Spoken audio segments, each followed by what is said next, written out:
ሰላም ይህ ቃና ዜና ቅምሻ ነው። የዕለቱ ዋና ዋና ዜናዎች የትምህርት ሚኒስቴር በ2017 የትምህርት ዘመን የ12ኛ ክፍል ፈተና ከ49.50 እስከ 49.99 በመቶ ውጤት ያስመዘገቡ ተማሪዎች ወደ ከፍተኛ ትምህርት መግባት እንደሚችሉ ገለጸ።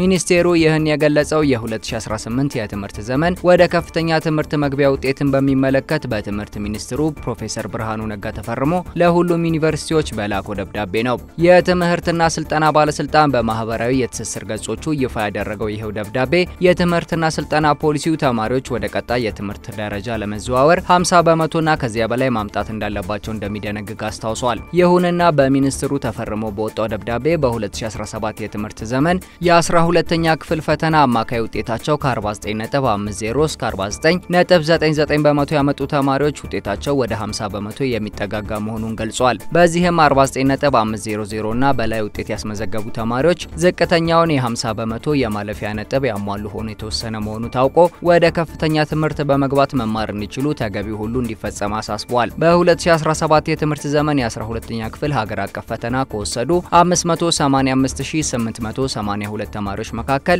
50 በመቶና ከዚያ በላይ ውጤት ያመጡት 8.4 በመቶ ወይም 48929 ተማሪዎች መሆናቸው መገለጹ ይታወሳል።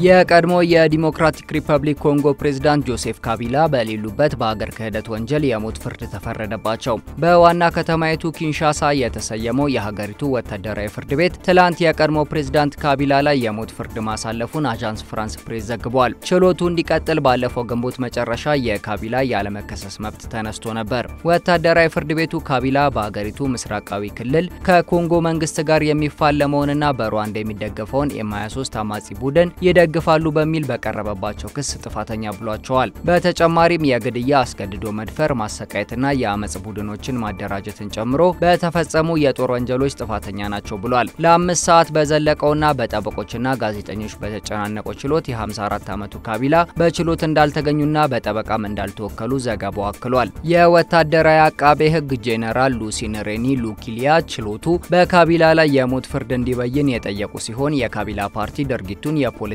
ፍርድ ሲል ጠርቶታል። ምንም እንኳን ካቢላ አሁን በትክክል የት እንዳሉ ባይታወቅም ተንታኞች የሞት ቅጣቱ የቀድሞ ፕሬዝዳንት በሀገር ውስጥ ያሉ ተቃዋሚዎችን አንድ ሊያደርጉ የሚችሉበትን መንገድ ለማክሰም ያለመ እንደሆነ ይገልጻሉ። ከ3 አስርተ ዓመታት በላይ በሁከት ስትናጥ የቆየችው ኮንጎ የሞት ቅጣት ተፈጻሚነትን ባለፈው ዓመት በጊዜያዊነት ማገዷን ተከትሎ እስካሁን የሞት ፍርድ ተፈጻሚ አልሆነም። ከስልጣን ከወረዱ በኋላ ከሀገር የወጡ ካቢላ በአማጺው ኤም23 ይዞታ ስር በምትገኘው ጎማ ከተማ የታዩ ሲሆን ይህም የማዕከላዊ መንግስቱን ሹማምንት ቅር አሰኝቶ ነበር። እንደ አውሮፓውያን አቆጣጠር በ2001 የኮንጎ መሪ የነበሩት ወላጅ አባታቸው መገደላቸውን ተከትሎ ለ18 ዓመታት ኮንጎን የመሩት ካቢላ በ2023 በተደረገው ምርጫ ተሸንፈው ስልጣናቸውን ለፌሊክስ ቲሼሴኪዲ አስረክበዋል። በሰሞኑ ችሎት በአቃቤ ሕግ ከቀረበባቸው ተደራራቢ ክሶች መካከልም አሁን በስልጣን ላይ ያሉት ፌሊክስ ቲሼሴኪዲን ለመጣል አሲረዋል የሚል ክስ ይገኝበታል።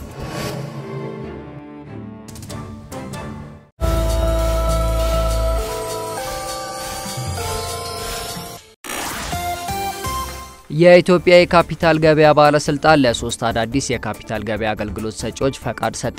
ባለስልጣኑ የአገልግሎት ሰጪነት ፈቃዱን የሰጠው ፈርስት አዲስ ኢንቨስትመንት ባንክ ኃላፊነቱ የተወሰነ የግል ማህበር፣ ኢግናይት ካፒታል ኃላፊነቱ የተወሰነ የግል ማህበርና ዙሪ ካፒታል ለተሰኙ ተቋማት ነው። ፈቃዱ የተሰጣቸው አገልግሎት ሰጪዎችም ዛሬ በተቋሙ ዋና መስሪያ ቤት ከባለስልጣኑ ዋና ዳይሬክተር ሀና ተህልቁ የፈቃድ ምስክር ወረቀታቸውን ተቀብለዋል። ፈቃዱን ከወሰዱት መካከል ፈርስት አዲስ ኢንቨስትመንት የወሰደው ፈቃድ በኢንቨስትመንት ባንክ ዘርፍ ሲሆን የተቀሩት ደግሞ በሰነድ መዋለ ንዋይ ማማከር ዘርፍ እንደሆነ ባለስልጣኑ በኦፊሴላዊ የፌስቡክ ገጹ ባወጣው መግለጫ ጠቁሟል። ፈርስት አዲስ ኢንቨስትመንት ከባንክ ዘርፉ ውጪ ሆኖ ፈቃድ የተሰጠው የመጀመሪያው ኢንቨስትመንት ባንክ መሆኑንም መግለጫው ጠቁሟል። ሶስቱ ተቋማት ዛሬ ፈቃድ ማግኘታቸውን ተከትሎ የካፒታል ገበያ አገልግሎት ሰጪዎች ቁጥር ወደ 11 ከፍ ብሏል። የኢትዮጵያ የግብርና ስራዎች ኮርፖሬሽን ስራ አመራር ቦርድ የሽመቤት ነጋሽን ከመስከረም 16 ቀን 2018 ዓ.ም ጀምሮ የኮርፖሬሽኑ ዋና ስራ አስፈጻሚ አድርጎ መደበ። አዲሷን ዋና ስራ አስፈጻሚ የሾመው የኮርፖሬሽኑ የስራ አመራር ቦርድ በኢትዮጵያ ኢንቨስትመንት ሆልዲንግስ አማካኝነት በአዲስ መልክ የተደራጀው ባለፈው ሳምንት ነበር። ይህን ተከትሎም አዲሷ ተሿሚ የኮርፖሬሽኑ ዋና ስራ አስፈጻሚ ሆነው ሲያገለግሉ የቆዩት ክፍሌ ወልደ ማርያምን የሚተኩ ይሆናል። አዲሷ የኮርፖሬሽኑ ዋና ስራ አስፈጻሚ በቦርዱ ከመሰየማቸው አስቀድሞ የኢትዮጵያ ኢንዱስትሪ ግብዓቶች ልማት ድርጅትን ከሚያዝያ 2012 ዓ.ም ጀምሮ በዋና ስራ አስፈጻሚነት እያገለገሉ መቆየታቸውን ኮርፖሬሽኑ በፌስቡክ ገጹ አስነብቧል። እንዲሁም ከመስከረም 2003 ዓ.ም ጀምሮ እስከ ሐምሌ 2013 ዓ.ም ድረስ ለሁለት ጊዜያት የህዝብ ተወካዮች ምክር ቤት አባል የነበሩ ሲሆን በእነዚሁ ጊዜያት የንግድና ኢንዱስትሪ ጉዳዮች ቋሚ ኮሚቴ ሰብሳቢ፣ የህግ ፍትህና ዲሞክራሲ ጉዳዮች እንዲሁም የመንግስት ወጪ አስተዳደርና ቁጥጥር ጉዳዮች ቋሚ ኮሚቴ ንዑስ ኮሚቴ ሰብሳቢና የከተማ ልማትና ኮንስትራክሽን ጉዳዮች ቋሚ ኮሚቴ አባል በመሆን አገልግለዋል። በአሁኑ ወቅት ደግሞ የአዲስ አበባ ከተማ አስተዳደር ምክር ቤት አባል መሆናቸውን ኮርፖሬሽኑ በጽሁፍ አስነብቧል። በትምህርት ዝግጅት ደግሞ ከአዳማ ዩኒቨርሲቲ በአካውንቲንግ የመጀመሪያ ዲግሪ እንዲሁም ከአዲስ አበባ ዩኒቨርሲቲ በህዝብ አስተዳደርና ፖሊሲ ሁለተኛ ዲግሪ ያላቸው ተብሏል። ሹመታቸውን ተከትሎም ትላንት ከተቋሙ የስራ አመራር ጋር ትውውቅ ማድረጋቸው እንዲሁም ዛሬ ከሰራተኛ ማህበር አመራሮችና ከሰራተኞች ጋር መወያየታቸው ተጠቅሷል።